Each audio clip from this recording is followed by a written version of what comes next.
Lauter Joer monale parunde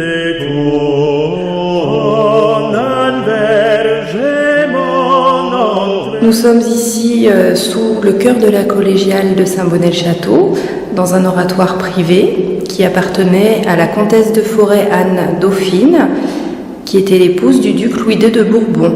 Et c'est Louis II de Bourbon qui a commandé cet ensemble de peintures murales pour son épouse. Il date du début du XVe siècle, aux alentours de 1415-1420 approximativement. Et comme beaucoup d'ensembles de cette époque, il relate des épisodes des évangiles, en mettant l'accent sur le début de la vie de Jésus et la fin de sa vie, ce qui est assez courant à cette époque. Donc nous avons tout le mur sud dédié à la naissance de Jésus et le mur nord qui est dédié à la mort de Jésus. Donc des thèmes assez classiques, mais qui sont souvent traités de façon très très originale. Donc c'est un ensemble qui est très riche. C'est dû à la rencontre de deux influences majeures, la peinture flamande et la peinture italienne. Les caractéristiques flamandes sont les fonds très colorés et des scènes bibliques qui sont placées dans des intérieurs quotidiens, très très familiers. Et l'influence italienne se voit plutôt dans l'utilisation très très importante du pigment or et des motifs floraux sur les bas des murs à l'intérieur des fenêtres. Et nous avons également une magnifique crucifixion qui est inspirée de la peinture italienne, une peinture qui est plus pathétique et plus tourmentée que la peinture flamande. Donc chose également très importante, en plus de son originalité et de sa richesse de style, c'est un des ensembles médiévaux les mieux conservés en France. En France, on compte environ une dizaine d'ensembles médiévaux très très bien conservés, celui-ci en fait partie.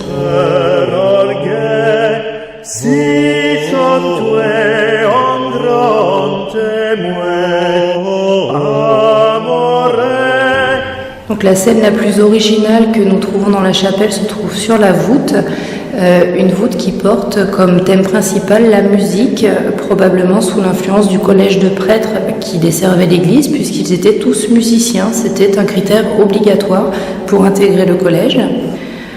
Donc sur la voûte, on peut trouver le chant représenté, puisqu'il y a deux chœurs d'anges qui portent des partitions de chant grégorien. Donc l'un d'entre eux un Gloria et l'autre le Gaudeamus de l'Assomption.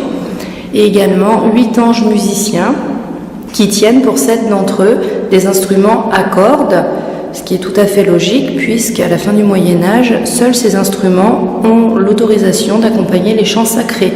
On ne doit pas utiliser les instruments à vent ni à percussion. Une seule exception, c'est l'orgue, évidemment, seul instrument à vent que l'on trouve dans une église.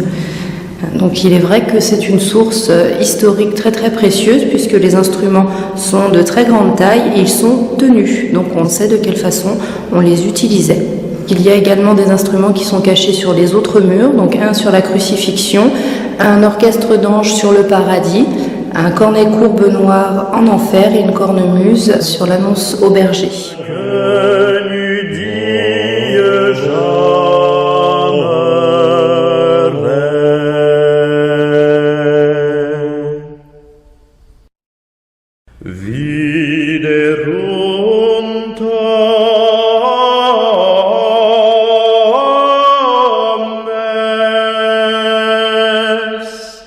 L'intérêt de la musique médiévale, aujourd'hui, c'est un intérêt bien particulier que l'on devait se poser au Moyen-Âge sur la qualité du son et de la résonance. On ne considère la musique que comme une extension, une expression du tout cosmique de l'univers. Et en ce sens-là, effectivement, on retrouve là aussi la notion de résonance. Pythagore, les qualités pythagoriciennes, ce sont les mêmes dans l'architecture, dans la musique, dans le discours. C'est, à mon avis, le même équilibre et la même recherche d'harmonie.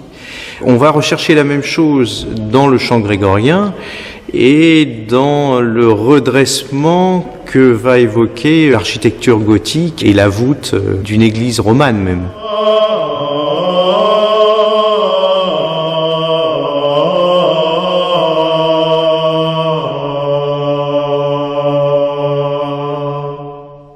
La relation de la musique du Moyen-Âge au temps et à l'espace était très particulier. Et pour le Moyen-Âge, à mon sens, c'est le cycle, la notion de cycle, qu'on retrouve dans toutes les traditions orientales, extrême-orientales. À partir d'une certaine époque, on a cessé de penser le temps de façon cyclique. On a pensé le temps linéaire, avec une évolution. Pour moi, c'est autour du XIIIe siècle, c'est-à-dire qu'à partir du moment où il y a vraiment une quantification du temps, cette notion de cycle commence à changer. Donc, jusqu'au XIIIe siècle, même après, parce que tout un répertoire qui est celui du motet, du rondeau, on est sur quelque chose de cyclique, c'est-à-dire qu'il y a vraiment ce qu'on va appeler des clausules, c'est-à-dire des lignes mélodiques qui vont se répéter. À partir du XVe siècle, le temps, la conception du temps change radicalement. On est dans une idée évolutive du temps qui nous donne le monde tel qu'on est aujourd'hui, la notion de progrès, la notion d'évolution. Avant le XVe siècle, on est sur quelque chose de très cyclique. Les saisons, les heures, mais les heures là aussi au Moyen-Âge ne sont pas quantifiées. À partir du moment où il fait nuit, on est dans la nuit. À partir du moment où il fait jour, on est sur une autre fraction du temps. Donc là aussi, le diurne et le nocturne sont complètement différents en termes de conception.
La guiterne est un luth monoxyle, il est taillé dans un seul morceau de bois. Il apparaît en Europe vers 1270, probablement apporté par les Arabes, et disparaît vers 1520 environ.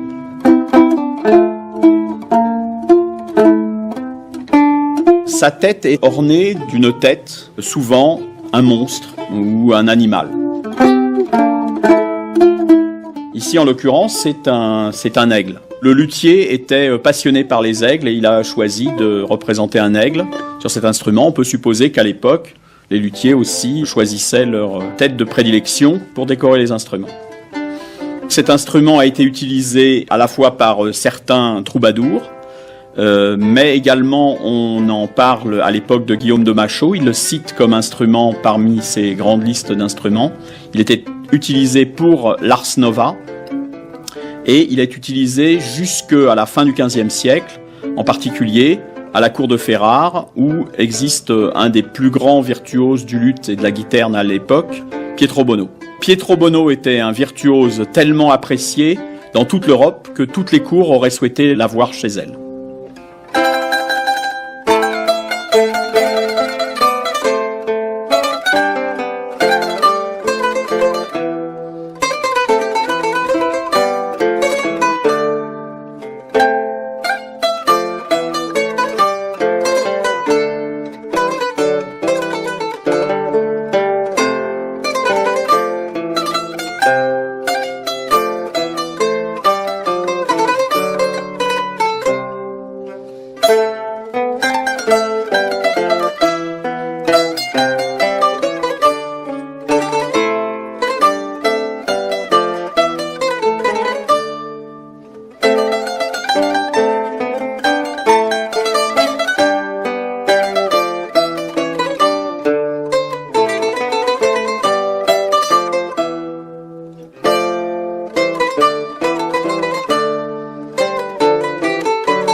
Voici les luttes du XIIIe siècle, les luttes médiévales.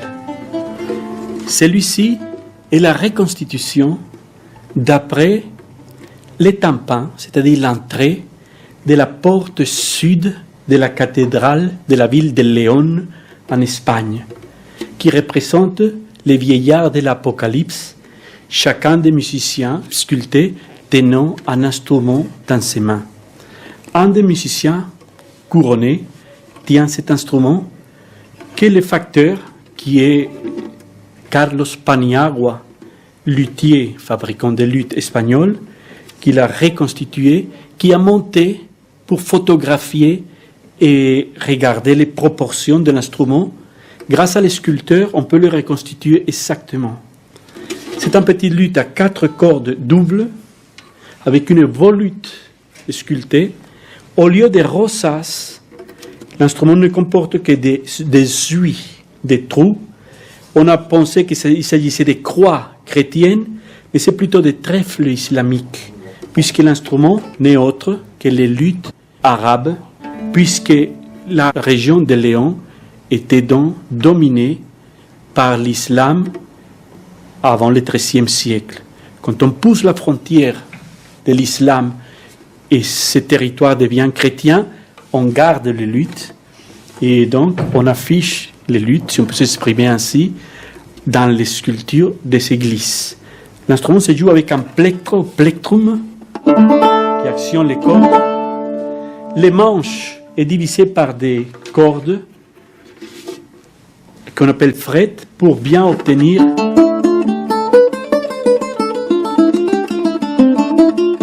les notes clairement. Et dans la chrétienté, on a beaucoup de renseignements iconographiques, c'est-à-dire des peintures en sculpture non, où on voit dessiner les frettes. On a un plan de Safi al-Din du XIIIe siècle en Irak qui nous donne les noms des frettes. On a énormément de citations arabes qui nous parlent des frettes. Ils disent par exemple, vous pouvez jouer sans frettes si vous savez jouer. Si vous avez besoin de bien trouver votre note, vous mettez des frettes. Un conseil, mettez le premier, celui du milieu et le dernier. Donc, c'est pratiquement prouvé que les frettes existaient, on pouvait jouer avec ou sans. La morphologie de l'instrument est typique, les manches qui s'unissent à une caisse. Parfois, la caisse est unie dans une seule ligne aux manches. Et bien sûr, c'est l'instrument qui va devenir l'instrument roi, qui va devenir ce qui pourrait être comparable au piano de nos jours. C'est l'instrument des compositeurs. C'est sur l'instrument qu'on va composer. Plusieurs façons d'accorder l'instrument. Ici, j'ai opté pour un accord ouvert qui nous permet donc d'accompagner par des bourdonnements les chants et les mélodies qu'on va jouer aussi sur l'instrument. Donc vous savez ici la première reconstitution d'un instrument du XIIIe siècle, le luth.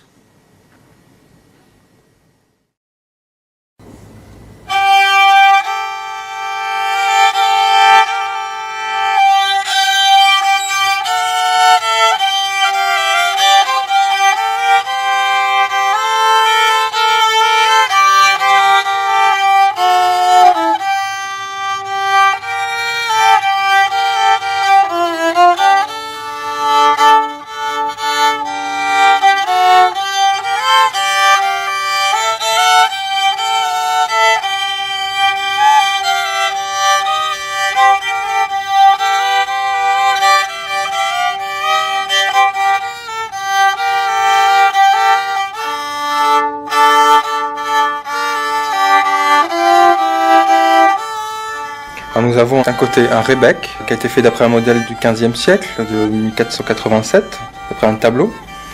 Et de l'autre côté, nous avons un rebab, un rabot andalou. Alors je vais essayer d'expliquer la filiation entre les deux instruments. Donc déjà, la fabrication, on voit qu'ils sont monoxyles, c'est-à-dire fabriqués, taillés dans une seule pièce de bois. Ici, le chevillet est dans la même pièce que le corps. Mais ici, sur ce rebab, il a été rajouté, parce qu'on voit très bien cet angle droit qui serait assez difficile à faire dans la même pièce de bois. Cet instrument-là a 2 cordes, hein, c'est la tradition, c'est de mettre 2 cordes sur le rebab. Le rebec peut avoir de 3 à 4 cordes. Celui-ci a 4 cordes. Les grandes différences, c'est peut-être la position, puisque le rebec, la plupart du temps, on le voit jouer à l'épaule. Le rebab se joue da gamba, c'est-à-dire posé sur la cuisse ou entre les cuisses, et l'archer de cette manière-là. Au niveau organologique, c'est-à-dire au niveau de la technique de fabrication et des matériaux utilisés, on voit bien la différence. Donc la table harmonique qui est faite ici en peau, et ici la touche qui est en fait le prolongement de la table, qui est ici en cuivre ou en laiton. Et ici nous avons une table en bois, hein. Ici c'est du saule pleureur, et la touche qui rappelle celle du rebab, hein, qui est son ancêtre, donc, et qui ici est faite en pommier, donc en bois, surélevée sur un autre étage comme ça. Le rebec a la plupart du temps une tête sculptée au bout, ou un motif floral, ce qui est plus rare sur les rebabs. On voit aussi la filiation au niveau des rosaces. Les rebecs ont aussi souvent des rosaces comme sur ce rebec.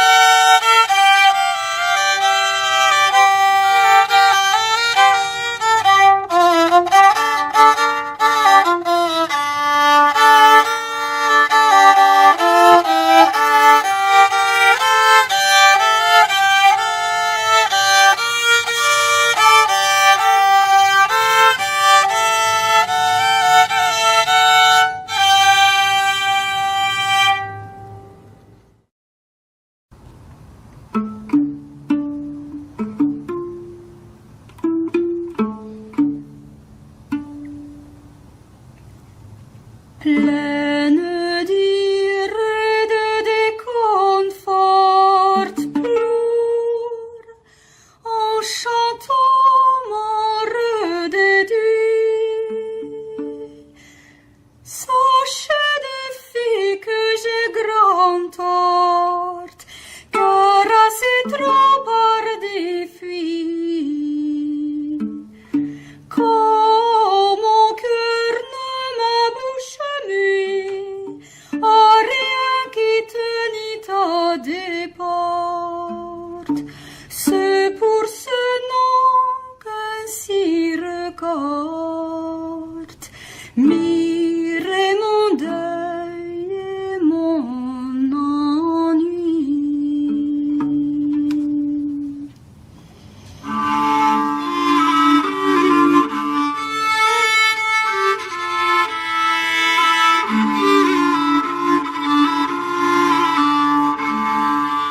Les instruments que vous voyez ici sont tous des vielles à archet. Vielle s'écrivant V-I-E, accent grave L-E. Et l'archet, ce sont tous ces bouts de bois avec du crin que je tiens dans ma main droite pour les frotter sur les cordes. Le plus petit instrument que vous avez ici a été reproduit d'après les sculptures qu'on voit sur l'église romane de Gargilès, située dans le Berry. On a plusieurs personnages qu'on appelle les vieillards de l'Apocalypse qui jouent de ces vielles qui sont toutes pourvues de cette croix. Donc c'est un motif voulu par le sculpteur sur cette église avec des ouïes sur le côté. Cet instrument a été creusé dans un seul morceau de bois, c'est du poirier, avec une table qu'on a rajoutée qui est dans un bois résineux qui permet de conduire le son. Donc je le tiens moi personnellement ici parce que pour ma morphologie c'est très agréable. On peut voir cette tenue sur plusieurs enluminures ou sur les sculptures. Mon archet, je peux l'utiliser de cette façon. Comme ça, mon majeur peut produire une action sur le crin quand je touche les cordes.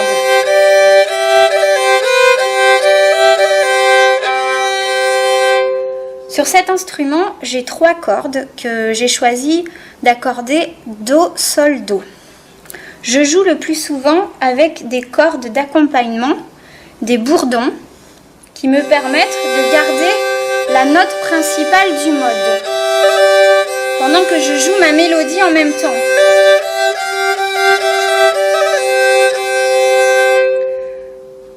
Je peux également, parce que le manche n'est pas très large, jouer sur les cordes les plus à gauche quand je regarde mon instrument, ce qui me permet de jouer en polyphonie, avec plusieurs voix.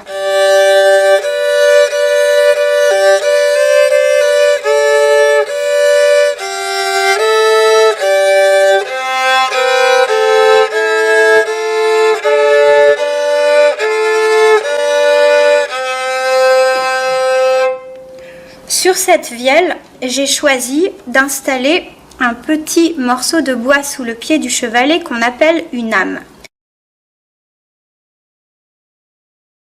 Donc c'est un choix personnel qui est motivé par le fait que mon instrument, qui a quand même une très petite caisse de résonance, fonctionne mieux de cette façon, mais les chercheurs ne sont pas du tout d'accord pour dire qu'il était absolument sûr qu'on utilisait ce procédé, ni tous d'accord pour dire que c'était pas sûr. C'est une incertitude encore, probablement pour les instruments très petits. Sur cette vielle, qui a une forme différente, vous voyez que la caisse de résonance est bien plus grande et qu'elle est bombée dessus. À l'intérieur de cette vielle, je n'ai ni âme ni barre d'harmonie, c'est-à-dire pas de morceau de bois qui va soutenir la table quand elle vibrera.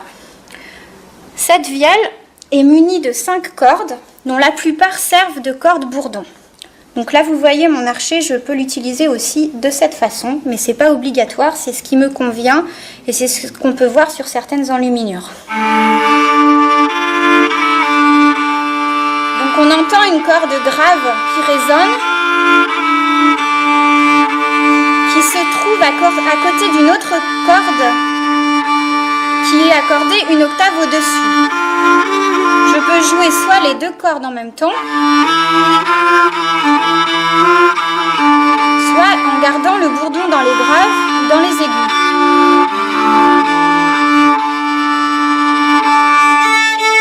Là, j'ai un unisson. Pareil, je peux jouer soit les 2 cordes aiguës ensemble,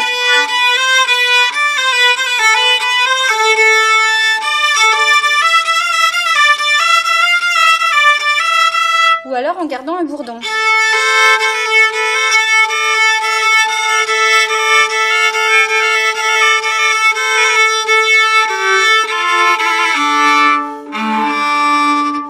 Vous remarquez qu'il y a une corde à l'extérieur du manche, qu'on appelle corde bourdon également. Cette corde, je peux la toucher avec mon archet, comme ceci, ou bien avec mon pouce en faisant un son pincé, ce qui peut donner un aspect rythmique intéressant.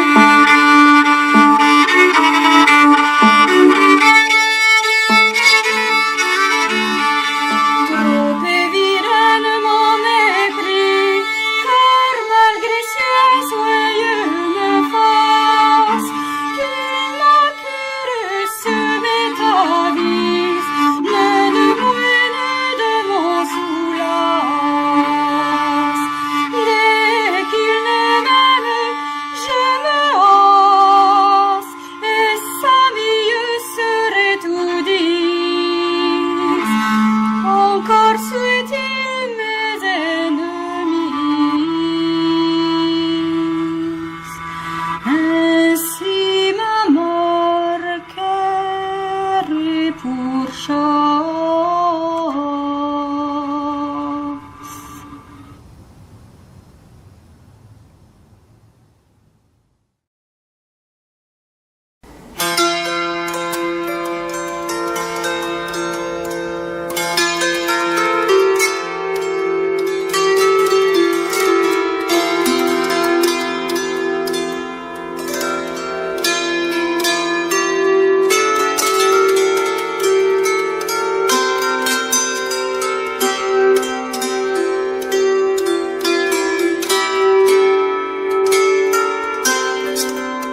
Voici une harpe qui est une harpe médiévale, plus spécialement une harpe du XVe siècle, d'après des modèles du XVe siècle, qui a été construite par un facteur anglais qui s'appelle Simon Capp. Donc c'est une harpe qui est munie d'un système particulier, qui est absolument représenté sur l'iconographie du XVe siècle, aussi bien les tableaux de Jérôme Bosch, Memling, Van Eyck, etc., et les anonymes, divers anonymes. C'est donc une harpe qui est munie de petites chevilles crochues à la base des cordes, qui permet d'avoir un son particulier. Par exemple, je joue une note, un Fa, avec les harpions, et je vous montre la même corde sans le harpion, où vous reconnaissez un son normal de harpe. Et en fait, à cette époque, au XVe siècle, cette harpe munie de harpions est la norme. C'était pas du tout un timbre particulier, mais on pense que c'était un timbre ordinaire pour la harpe. Alors les harpions, c'est une petite cheville qui vient se positionner au ras de la corde.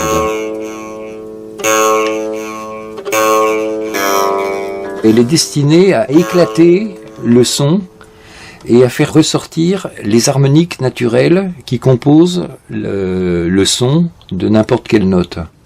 Alors les harpions ont plusieurs avantages. Ce sont des amplificateurs naturels. On a une puissance qui fait qu'on reconnaît la harpe tout de suite dans un ensemble. Et en plus, ça permet de soutenir le son, d'avoir une continuité sonore qui permet d'avoir des lignes mélodiques, y compris dans le grave, où on peut avoir des blanches et des rondes soutenues, alors que normalement, seul un instrument à archet ou un instrument à vent peut avoir cette continuité sonore. Par contre, à cause de cette continuité sonore, il faut utiliser une technique d'étouffée élaborée. Par exemple, si je joue 4 notes, c'est ce qu'on appelle la cacophonie. Et en étouffant, on a la ligne mélodique. Et ça, c'est très important. Par exemple, si je fais un ornement, si je n'étouffe pas,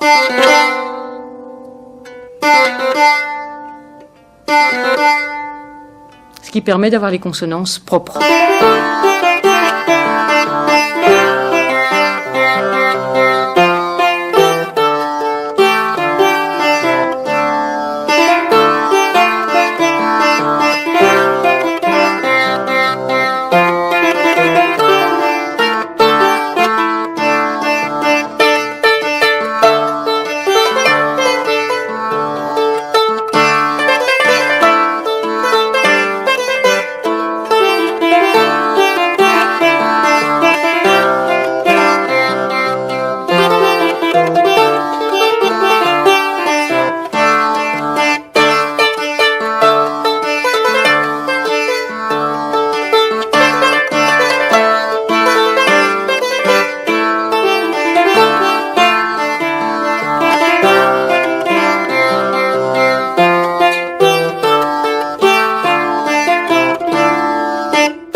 Les cloches médiévales en France, il en reste un certain nombre.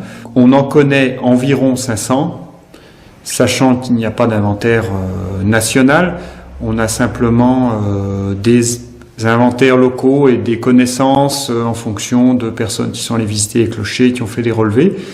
Donc on en connaît actuellement environ 500 pour jusqu'à la fin du XVe siècle, sachant que si on compte le XVIe siècle, on en rajoute environ 1000 pour toute la France, qui ont survécu aux différents aléas, refonte pour refaire une cloche, en l'augmentant en général, c'est-à-dire en rajoutant du métal, mais aussi refonte lors des conflits. Par exemple, les guerres de religion ont détruit énormément, des destructions à la Révolution, mais qui ont été largement surévaluées. En fait, il y a eu finalement très peu de destructions parce que on voulait utiliser le métal pour fondre des canons.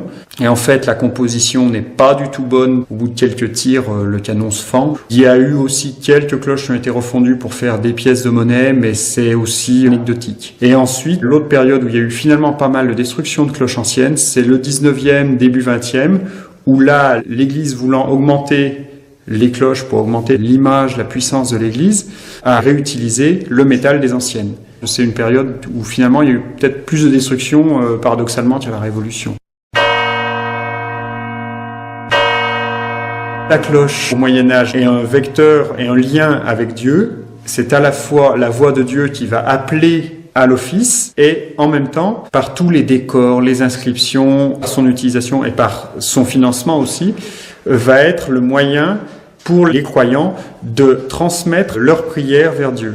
Finalement, la cloche va fonctionner dans les deux sens, des croyants vers Dieu et de Dieu vers les croyants. Les cloches se trouvent donc dans un édifice religieux qui est souvent, pour le Moyen-Âge, un des principaux édifices collectifs qu'on trouve dans tous les villages. Et elles vont avoir une fonction à la fois religieuse, d'appel pour les offices, pour rythmer la vie religieuse, mais aussi des fonctions profanes, des fonctions civiles, en particulier d'alerte des populations en cas d'incendie, de problème, d'où l'expression « sonner le tocsin ». Tocsin, en fait, le saint, en vieux français, vient du latin signum, qui est un des noms latins de la cloche, et toc pour toucher. Dans les sonneries religieuses, donc on a une variabilité assez importante. On va avoir les sonneries des offices réguliers, des offices des moines, l'office dominical, etc. Mais on aura aussi tout ce qui a trait à la vie de la communauté, comme par exemple les glas, qui peuvent être sonnés de façon extrêmement variée. Ça, sans doute, pour des périodes plus récentes. On n'a malheureusement pas d'archives qui nous décrivent des glas médiévaux, puisque quand il a une particularité de sonnerie, ça va être transmis de sonneur en sonneur. Et on va avoir certains endroits où on va avoir jusqu'à 70 glas différents pour indiquer qui est mort. Un jeune homme, une jeune femme, une personne âgée, un enfant, etc.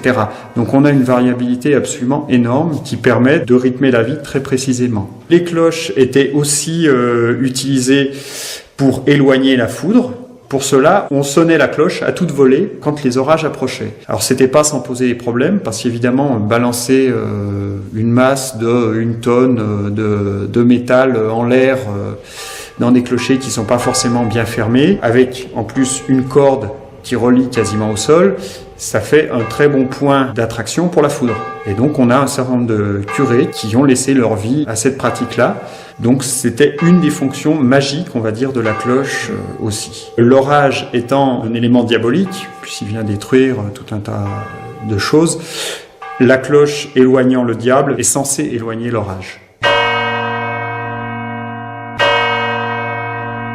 La taille des cloches joue sur la portée sonore et globalement on peut considérer que les bourdons portaient à peu près sur l'emprise du terroir de la communauté de façon à ce que les gens au champ puissent avoir les informations. Alors après se pose la question des régions de montagne où là on peut avoir des zones d'ombre sonores et à ce moment-là on va parfois placer l'église à un endroit où ça va porter le plus possible. Les sonneries de cloche sont de plusieurs types. En premier, l'éteintement. On tape la cloche sans la faire bouger. Donc ça peut se faire avec le battant interne, en l'attachant et en le tirant, soit alors avec un battant externe, un marteau de tout type imaginable.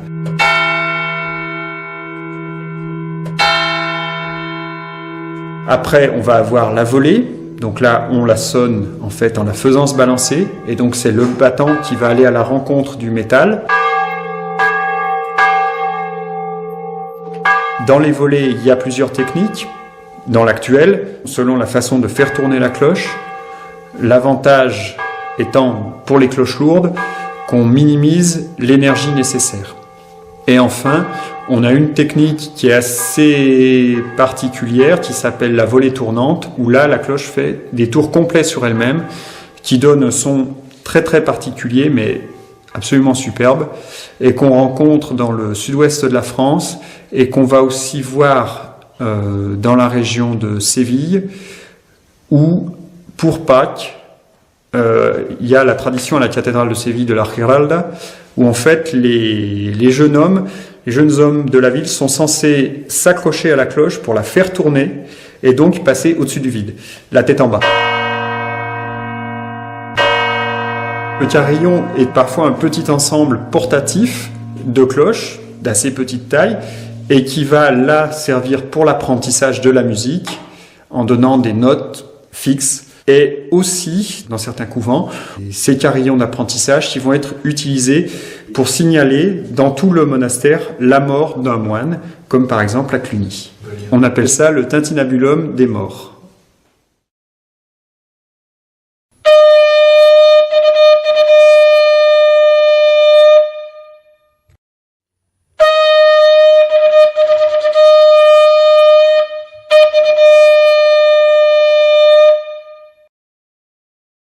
Le cor, c'est un instrument qu'on connaît surtout par les fouilles, contrairement aux autres instruments qu'on connaît essentiellement par l'iconographie et les textes.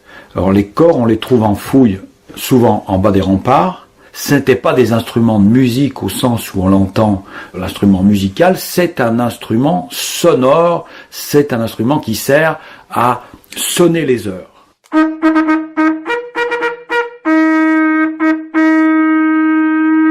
On a plusieurs sortes de cors. Le cor de chasse qui fait une quarantaine de centimètres, ce qui correspond à 1,5 pied.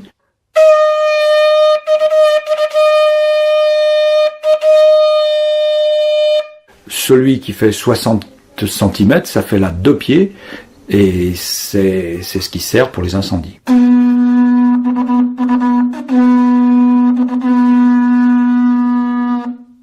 Celui de Pimont, au XIVe siècle, qui lui fait 90 cm, et on a des textes comme quoi le seigneur de Pimont est obligé de sonner le cor lorsqu'il y a des incendies.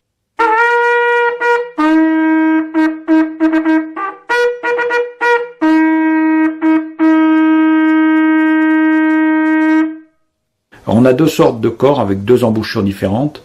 D'abord l'embouchure directe, comme celle qu'on trouve sur les olifants, jusqu'au XIIIe siècle, et ensuite la cuvette, c'est-à-dire un cône rapporté que l'on met sur les trompes. Alors, la différence qu'il y a entre cor et trompe, c'est que le cor, ça vient de corne, hein, ça a la forme de la corne de vache, c'est un peu courbe, alors que la trompe, ça va devenir plus droit, et ce qui est intéressant, c'est que dans les textes, c'est d'abord trompette, le trompette, qui ensuite va jouer la trompette, quoi, hein. C'est ça, c'est d'abord le sonore qui a donné le nom, et puis la trompe, c'est ce qui est droit, mais ça ne change rien, les embouchures sont toujours les mêmes, le conduit, on perce, on fait une perce cylindrique dans l'embouchure.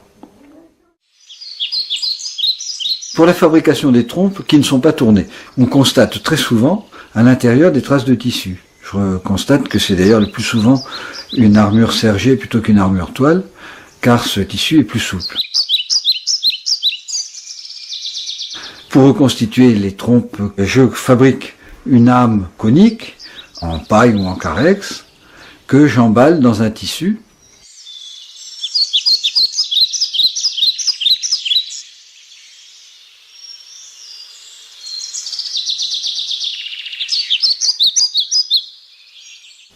On noue les deux extrémités, et ensuite on rapporte de l'argile dessus, soit au colombin, soit à la plaque, et on suspend.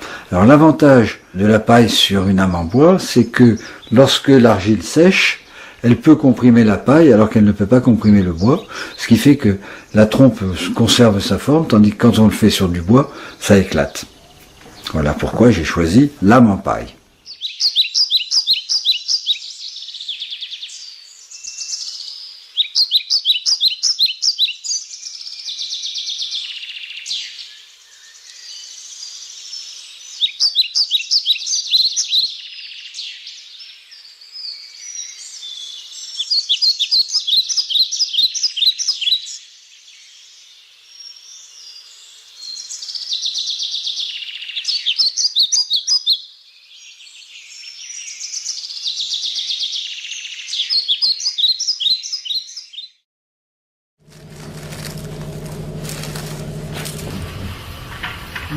J'ai même une thermocoupe là.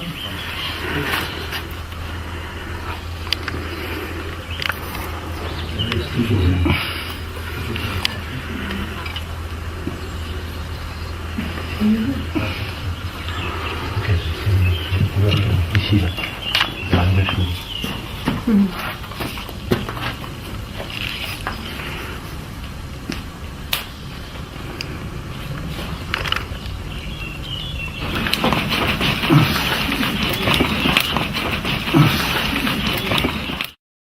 Il n'y a pas d'autre pain, ça?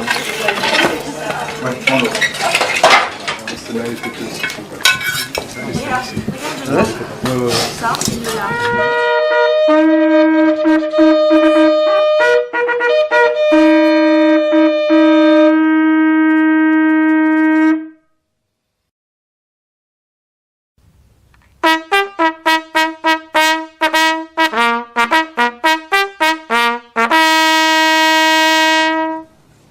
Les instruments que je vous présente sont des trompettes naturelles. Par rapport aux trompettes qu'on connaît maintenant, les trompettes à piston, sont des instruments sans mécanisme qui ne peuvent jouer que des notes naturelles, c'est-à-dire un nombre déterminé de notes non chromatiques. Donc il s'agit d'instruments en métal, laiton ou argent pour les instruments les plus prestigieux, munis d'une embouchure. L'embouchure est un petit entonnoir, un petit réceptacle dans lequel on souffle en faisant vibrer les lèvres pour obtenir un son. J'ai ici une trompette très longue. Cet instrument permet de jouer 4 ou 5 sons répartis sur 2 octaves et demie. Donc 4 ou 5 sons naturels qui sont en général assez éloignés l'un de l'autre, l'octave, la quinte et plus haut la tierce. Les progrès de la facture instrumentale ont permis de couder les tubes et de rendre les instruments plus maniables, plus portables. Voici un instrument qui date du début du XVe siècle, précisément 1413. C'est un instrument qui a été fabriqué à Limoges par un certain Guibert. C'est un instrument qui a été retrouvé dans le sable d'un puits il y a une quinzaine d'années, qui était en parfait état, jouable dès qu'on l'a sorti. Et c'est un exemple de trompette médiévale qui était sonnée pour les fastes de la cour de Bourgogne, par exemple.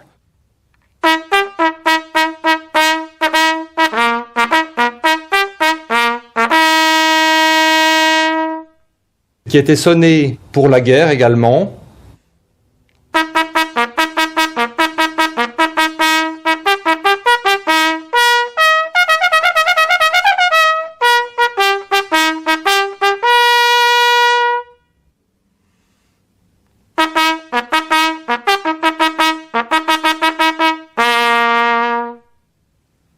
Qui était sonné pour accompagner aussi d'autres instruments. À ce moment-là, c'était un instrument de bourdon qui jouait une note ou deux en basse. Au-dessus, des instruments plus aigus faisaient jouer les mélodies. Voilà, donc cet instrument qui a une forme en S représente un progrès par rapport à la longue trompette non coudée. L'instrument a la même longueur, mais il est déjà beaucoup plus maniable. Et environ un siècle plus tard, on va recourber l'instrument comme ceci, et on arrive à un instrument qui ressemble beaucoup plus à l'instrument moderne, un instrument encore plus maniable, plus portable, et j'en arrive maintenant à vous présenter cet instrument qui est une copie d'un instrument de la fin du XVe siècle qu'on peut appeler trompette de ménestrel ou trompette à coulisses. La trompette naturelle est un instrument dépourvu de système, donc il ne joue que des notes naturelles, donc un nombre réduit de notes, et un génial inventeur, dont on a perdu le nom, a pensé que, en y introduisant une coulisse, on allait pouvoir rallonger l'instrument et, par plusieurs positions, jouer des notes différentes et donc en faire un réel instrument de musique qui sera capable de jouer autre chose que des sonneries militaires, de jouer des mélodies, de jouer des musiques plus raffinées, de jouer avec d'autres instruments, dans d'autres tons que le ton militaire.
On trouve le hautbois dans l'instrumentarium médiéval dès le XIIIe siècle. Le hautbois, dont on trouve pour la première fois le terme en 1503, signifie haut de haut instrument, qui veut dire à l'époque fort. C'est un instrument qui nous vient vraisemblablement d'Orient et de Moyen-Orient, qui est attesté dès le 8e siècle, qui était un petit instrument jusqu'au 14e siècle, et donc un instrument à chaque fois avec une anche double, qui est composée de roseaux, ce qui va donner la terminologie chalmi, chalmel, chalumeau, et aujourd'hui on l'appelle chalmi pour le différencier du hautbois, soit baroque, soit moderne, ou du chalumeau qui va devenir la clarinette. Voilà, la racine latine, donc c'est calamus, le roseau dont on va faire l'anche double. La technique du hautbois consiste à avoir deux lamelles de roseau qui vont être jointives et qu'on va faire vibrer dans la bouche.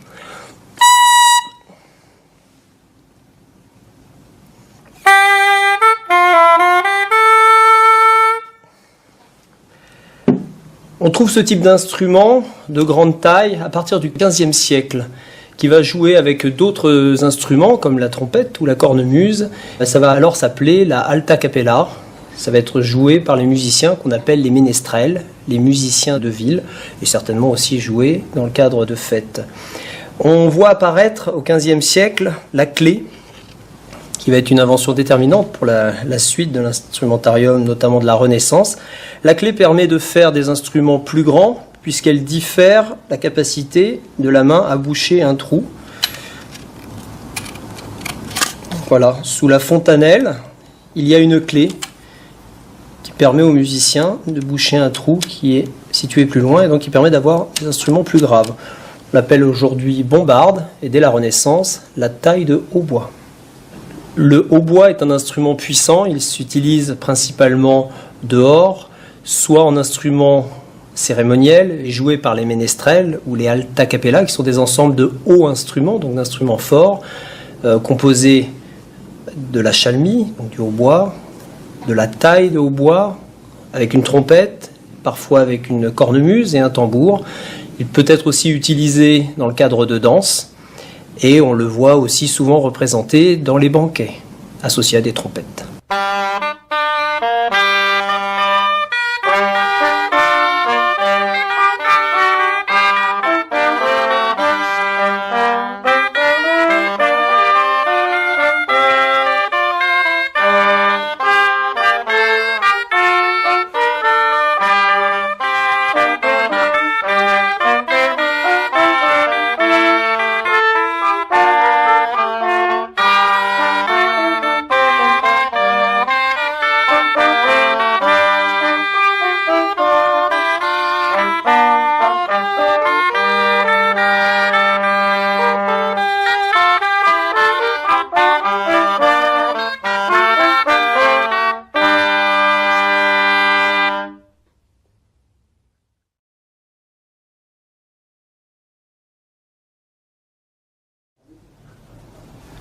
À partir d'une muse, on peut rajouter une réserve d'air. Cette réserve d'air peut être faite avec une vessie de porc ou de bœuf.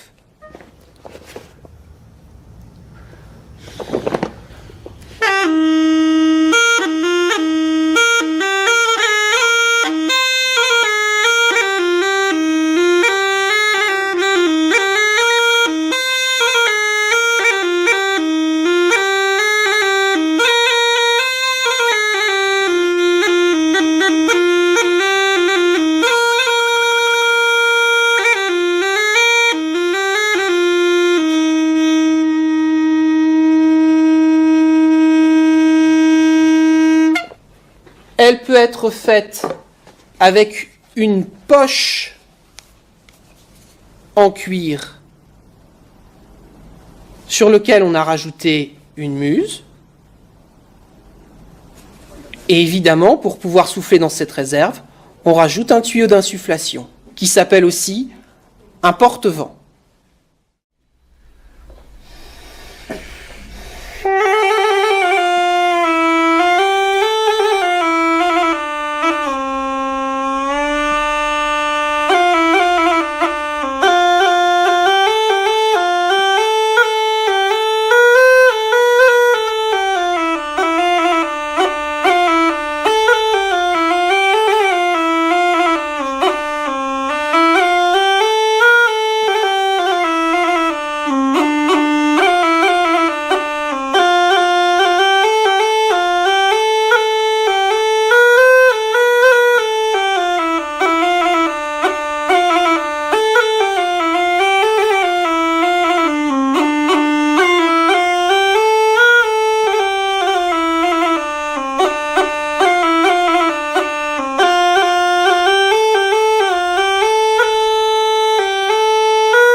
On peut aussi fabriquer un réservoir d'air en utilisant la peau entière d'un animal. Les pattes arrière ont été ligaturées à l'intérieur. Sur le cou, on a fixé le tuyau mélodique. Une des pattes avant a été bouchée avec un gros morceau de bois et l'autre patte avant sert à fixer le porte-vent. Dans ce cas, on peut appeler cette poche, ce réservoir d'air, une outre. Ces deux cornemuses n'ont qu'un seul tuyau mélodique. Elles n'ont pas de bourdon. On peut trouver des cornemuses comme celle-ci avec un bourdon, mais on peut trouver d'autres cornemuses qui ont plusieurs bourdons ou plusieurs tuyaux mélodiques.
Nous allons suivre le parcours de l'air emprisonné dans ce soufflet jusque dans les tuyaux en passant par le sommier.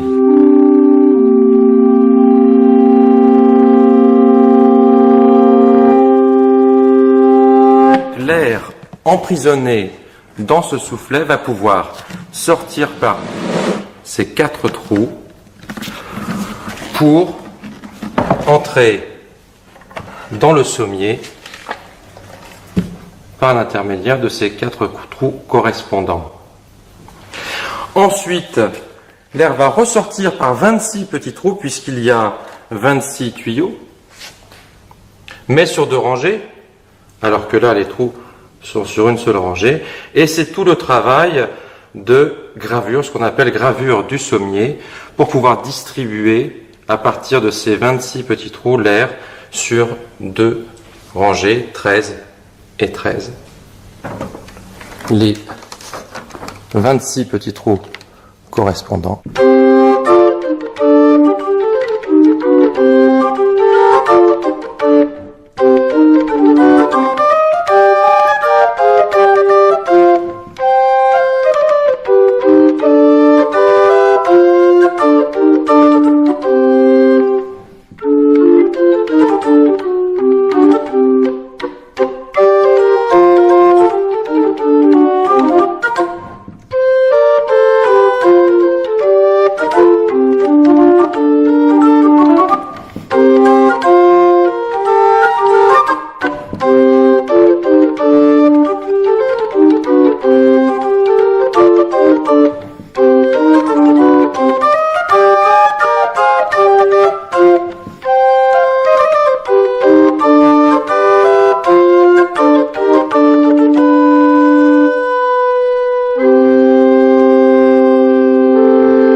Grandes et parvuli, ipsum